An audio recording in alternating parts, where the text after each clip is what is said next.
Media asing beritakan pembunuhan Brigadir J. Kikis kepercayaan masyarakat pada penegakan hukum. Dilansir dari tribunnews.com Jakarta, tidak hanya media dalam negeri memberitakan perhatian terhadap pembunuhan Brigadir J, media luar negeri turut memberitakannya. Berita ini cukup menjadi perhatian mengingat seorang atasan berpangkat jenderal yang entah karena motif apa membunuh bawahannya yang hanya memiliki pangkat brigadir. Irjen Verdi Sambo, mantan Kadif Propam Polri, resmi dijadikan tersangka karena menjadi otak pembunuhan Brigadir J pada bulan Juli 2022 lalu. Bagaimana bunyinya? Berikut rangkuman dari tribunjogja.com.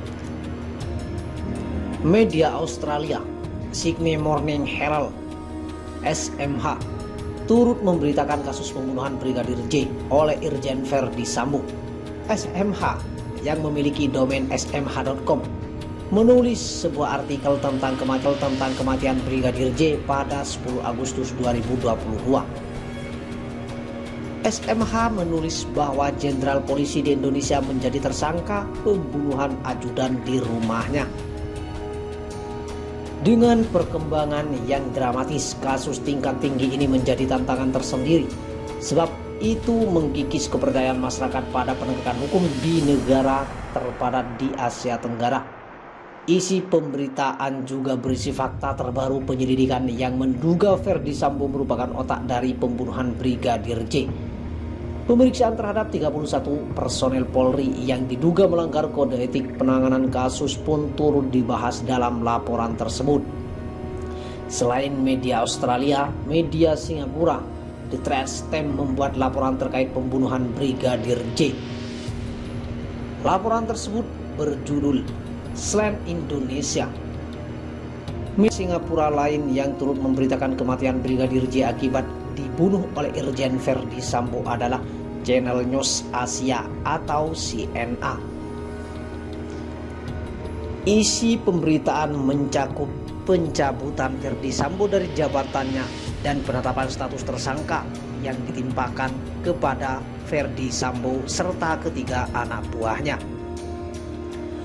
Pengacara Baradae Roni Talapesi menegaskan kliennya tidak terlibat dalam perencanaan pembunuhan Brigadir Nofriansah Yosua Huta Barat alias Brigadir J yang diotak Irjen Verdi Sambo. Yang perlu digarisbawahi, Baradae tidak mengetahui dan tidak dalam bagian perencanaannya, ya, kata Roni saat dihubungi tribunnews.com.